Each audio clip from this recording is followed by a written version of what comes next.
गुजरात के अंदर पिछले कुछ सालों में 6000 सरकारी स्कूल बंद कर दिए गए। गरीबी हटाओ फलाना, इस पार्टी ने भी बहुत भाषण दिए, उस पार्टी ने भी बहुत भाषण दिए, गरीबी दूर करने की इच्छा किसी की नहीं है।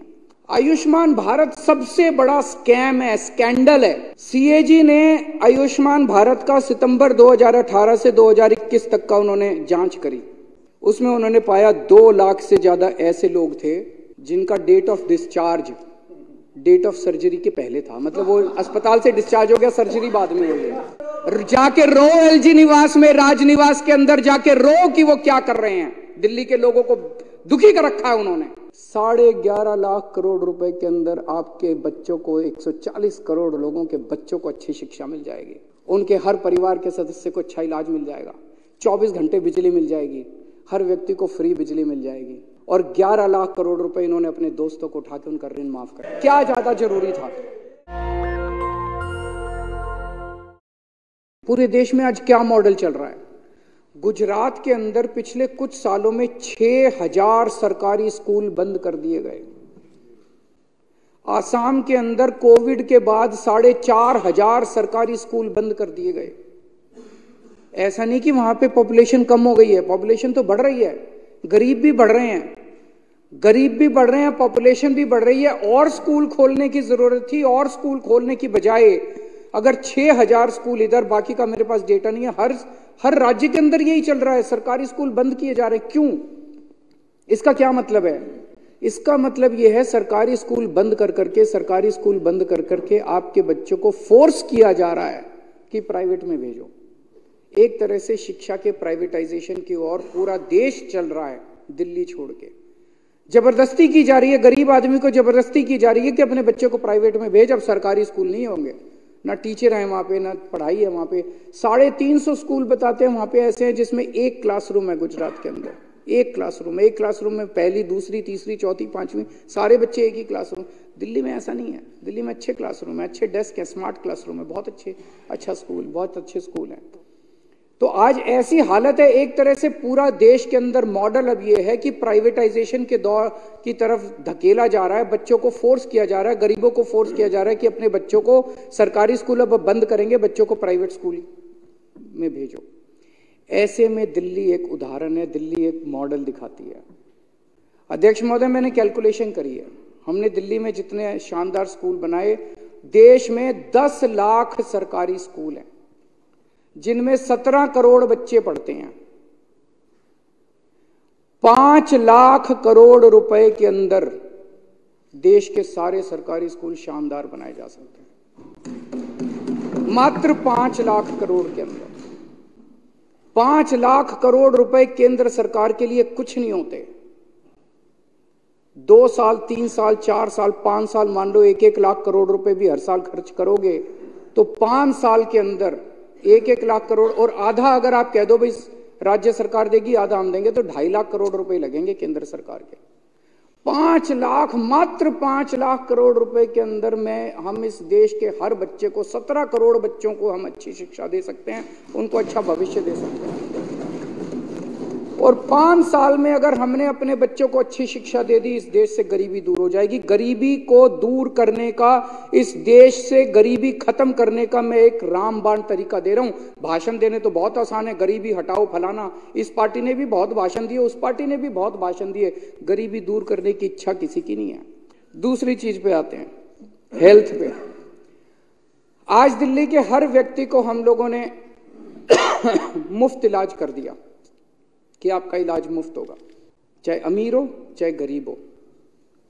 सरकारी अस्पताल अच्छे कर दिए, जगह जगह मोहल्ला क्लिनिक खोल दिए। मुझे ये बात कहते हुए बड़ा दुख है कि इनकी पार्टी ने उन अस्पतालों का बेड़ा गर्क करने में कोई कसर नहीं छोड़ी पिछले 2 साल के अंदर। पिछले 2 साल में जिस तरह से एलजी साहब ने अधिकारियों के माध्यम से दवाइयां बंद कर दी, टेस्ट बंद, लड़ के मैंने उसको दोबारा चालू कराया, लड़ के दोबारा। ये अच्छी बात नहीं है, ये अच्छी बात नहीं है। शिक्षा जिस आदमी ने ठीक करी उसको पकड़ के जेल में डाल दिया, हेल्थ जिसने ठीक करी उसको पकड़ के जेल में डाल दिया। फिर भी जब अस्पताल चल रहे थे तो उनकी पकड़ के डॉक्टरों की भर्ती। जो खिड़की के ऊपर आदमी बैठता है, एमटीएस कहते हैं, डेटा एंट्री ऑपरेटर कहते हैं, डेटा एंट्री ऑपरेटर एक दिन ऑर्डर पास करके सारी दिल्ली के सरकारी अस्पतालों के डेटा एंट्री ऑपरेटर हटा दिए। एक दिन तो ऐसा आया जिस दिन खिड़की पे कोई नहीं बैठा था, दवाइयों की खिड़की पे कोई नहीं, रजिस्ट्रेशन की खिड़की पे कोई, ये क्या है? और फिर इस सदन के अंदर आके इनकी हिम्मत होती है कहने की कि सरकारी अस्पताल खराब पड़े। अरे तुमने करे हैं सरकारी अस्पताल खराब। ये लोग बार बार कहते हैं आयुष्मान भारत, आयुष्मान भारत, आयुष्मान भारत। आयुष्मान भारत क्या है? आयुष्मान भारत सबसे बड़ा स्कैम है, स्कैंडल है, स्कैंडल है, सबसे बड़ा स्कैंडल है आयुष्मान भारत।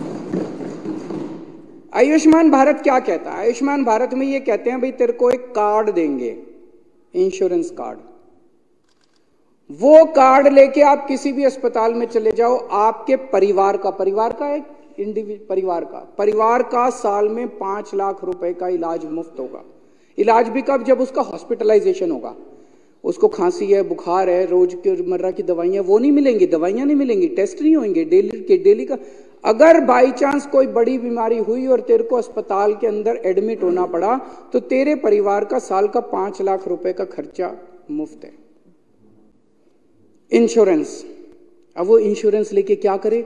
उत्तराखंड में चले जाओ आप, कहीं अस्पताल नहीं, 50-50 कोस दूर लोग अपनी खटिया के ऊपर वो डंडी सिस्टम, क्या कहते हैं उसको,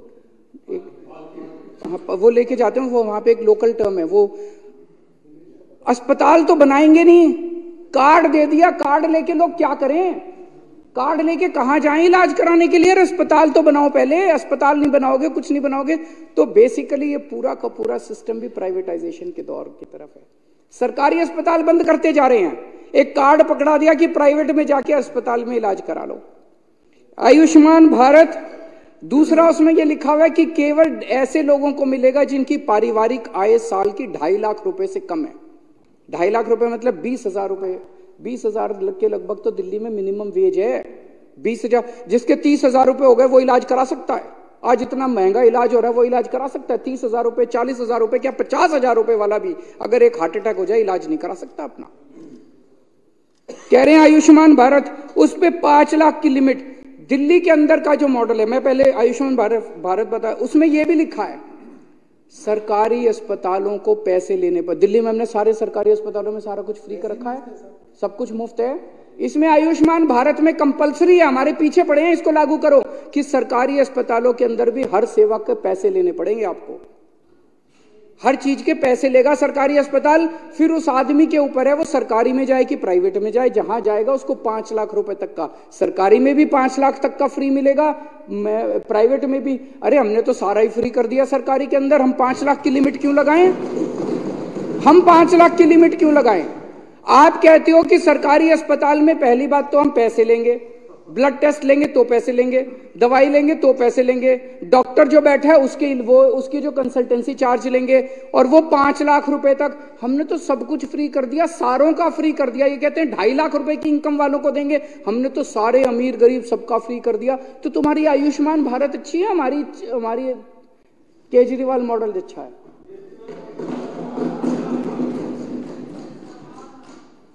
अच्छा एक चीज बताओ, अगर इनकी आयुष्मान भारत अच्छी है, जीटीबी अस्पताल में अभी चले जाओ, बॉर्डर पे है दिल्ली और गाजियाबाद के बॉर्डर, जीटीबी अस्पताल में 80% पेशेंट यूपी के आ रहे हैं। यूपी के अंदर तो आयुष्मान भारत लागू है पिछले 4 साल से, फिर यूपी वाले इधर क्यों आ रहे हैं इलाज कराने के लिए? यूपी के अंदर आयुष्मान भारत क्यों नहीं चल रहा? इधर गुड़गांव की तरफ चले जाओ, उधर चले जाओ, उधर फरीदाबाद की तरफ से सारे हरियाणा वाले इधर आ रहे हैं दिल्ली इलाज कराने के लिए, और वो प्राइवेट में नहीं आ रहे, सरकारी में आ रहे हैं, क्योंकि सरकारी में 5 लाख की लिमिट नहीं है, जितना मर्जी इलाज करा लो। अरे पूरे देश का बोझ उठा रखा आज दिल्ली वालों ने, दिल्ली के लोगों ने। ये बता रहे हैं नजफगढ़ के अंदर वो पूरे हरियाणा के लोग हैं भैया, सारे हरियाणा के लोग नजफगढ़ के अंदर, हरियाणा वाले। अरे आयुष्मान भारत लागू है, वो इधर क्यों आ रहे हैं फिर इलाज कराने के लिए? और इतना भ्रष्टाचार है अध्यक्ष महोदय, इतना भ्रष्टाचार है। ये सीएजी की रिपोर्ट है। सीएजी ने आयुष्मान भारत का सितंबर 2018 से 2021 तक का उन्होंने जांच करी, 964 अस्पतालों की जांच करी, 161 जिले, 28 स्टेट्स एंड यूनियन टेरिटरीज।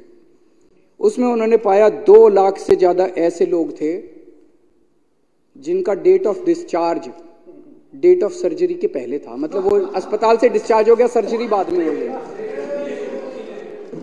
अस्पताल से डिस्चार्ज हो गया, सर्जरी बाद में हुई है, तो फेक केस थे। 46,000 केस ऐसे निकले जिसमें डिस्चार्ज की डेट एडमिशन की डेट से पहले थी। मतलब आदमी डिस्चार्ज पहले हो गया, एडमिशन बाद में हुआ। 2 लाख से ज्यादा केस ऐसे निकले जो मरे हुए लोगों के थे। ढेरों केस ऐसे निकले जो एडल्ट्स के थे और उनको पीडियाट्रिशियन ने इलाज कर रखा था। बच्चों के डॉक्टर से इलाज करा रखा था एडल्ट्स ने। 9 लाख केस ऐसे निकले जिसमें एक ही फोन नंबर था, 9999999999। ये फोन नंबर 9 लाख लोगों का निकला। इस तरह के बहुत घपले निकले। ये मैं नहीं कह रहा, ये आयुष्मान भारत कह रही है, ये इनका मॉडल है। हम एक और डार्क स्कीम लेके आए हैं जिसके अंदर ये है कि अगर आपको किसी भी टेस्ट की 1 महीने से बाद की, टेस्ट की 2 दिन से ज्यादा, ऑपरेशन की 1 महीने से ज्यादा डेट मिलती है तो प्राइवेट से इलाज करा लो, उसका खर्चा हम देंगे। आपके एलजी साहब ने इस स्कीम को भी रोक दिया। आपके एलजी साहब ने इस स्कीम की भी पेमेंट नहीं होने दी। जाके रो एलजी निवास में, राजनिवास के अंदर जाके रो कि वो क्या कर रहे हैं। दिल्ली के लोगों को दुखी कर रखा है उन्होंने, और आप ही लोग करा रहे हो। ये गंदी राजनीति कर रहे हो, ऐसे मत करो। 5 लाख करोड़ रुपए के अंदर इस देश के 140 करोड़ लोगों को फ्री इलाज मिल सकता है। अब आते हैं बिजली पे। दिल्ली के अंदर पहले बिजली के पावर कट लगते थे, आज 24 घंटे बिजली आती है। गर्व होता है, देश की राजधानी है। हमारे देश में क्यों नहीं आती 24 घंटे बिजली? 10 साल हो गए आपकी सरकार बने हुए। देश के अंदर इतने पावर कट क्यों लगते हैं? किसानों को पूरी बिजली क्यों नहीं मिलती? इंडस्ट्री को पूरी बिजली क्यों नहीं मिलती? हमारे घरों के अंदर, गांव-गांव के अंदर बिजली क्यों नहीं मिलती? आपको ये जान के, अब जो डेटा मैं दे रहा हूं आपको जान के ताज्जुब होगा, देश के अंदर बिजली की कमी नहीं है।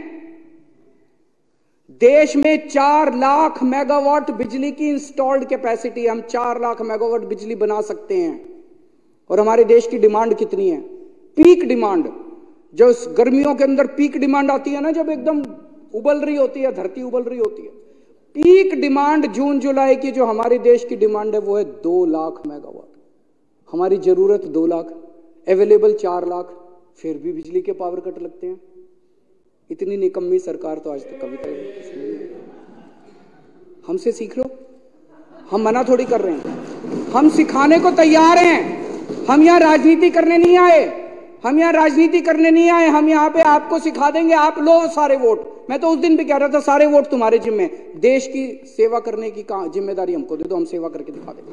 पूरे देश के हर आदमी को 200 यूनिट बिजली फ्री देने के लिए 1.5 लाख करोड़ रुपए चाहिए। बस केवल 1.5 लाख करोड़ रुपए में पूरे देश को, सारे हर परिवार को 200 यूनिट बिजली फ्री मिल सकती है। तो 5 लाख करोड़ रुपए में स्कूल ठीक हो जाएंगे, 5 लाख करोड़ रुपए में अस्पताल ठीक हो जाएंगे, तो 1.5 लाख करोड़ रुपए में सबको बिजली फ्री हो जाएगी। 11.5 लाख करोड़ रुपए के अंदर आपके बच्चों को, 140 करोड़ लोगों के बच्चों को अच्छी शिक्षा मिल जाएगी। उनके हर परिवार के सदस्य को अच्छा इलाज मिल जाएगा, 24 घंटे बिजली मिल जाएगी, हर व्यक्ति को फ्री बिजली मिल जाएगी। और 11 लाख करोड़ रुपए इन्होंने अपने दोस्तों को उठा के उनका ऋण माफ कर दिया। क्या ज्यादा जरूरी था? क्या ज्यादा जरूरी था? दोस्ती निभाना ज्यादा जरूरी था कि 140 करोड़ लोगों के प्रति अपना फर्ज निभाना ज्यादा जरूरी था? केंद्र की बीजेपी सरकार ने एयरपोर्ट बेच दिए, सी पोर्ट बेच दिए, LIC बेच दी, भेल बेच दी, रेल बेच दी, सब कुछ बेच दिया। और कह रहे हैं एक एक बेचने में स्कैंडल है, स्कैंडल है। हर चीज जो बेची इन्होंने, सब कुछ बेच दिया। पंजाब के अंदर गंगा उल्टी बह रही है। एक पावर प्लांट था प्राइवेट सेक्टर में, 6,000 करोड़ रुपए का प्राइवेट वालों का पावर प्लांट था, उनसे चल नहीं रहा था। सरकार ने उसको 1100 करोड़ रुपए में खरीद लिया। हम चला के दिखाएंगे, हम चला के दिखाएंगे। नेशनल दस्तक की आपसे गुजारिश है कि अगर इसको बचाना चाहते हैं तो नेशनल दस्तक को सब्सक्राइब करने के लिए रेड कलर के सब्सक्राइब बटन को दबाएं, फिर बेल आइकन की घंटी दबाएं। नेशनल दस्तक को बचाने के लिए बहुत जरूरी है कि हर खबर को शेयर करें, लाइक करें, कमेंट जरूर करें।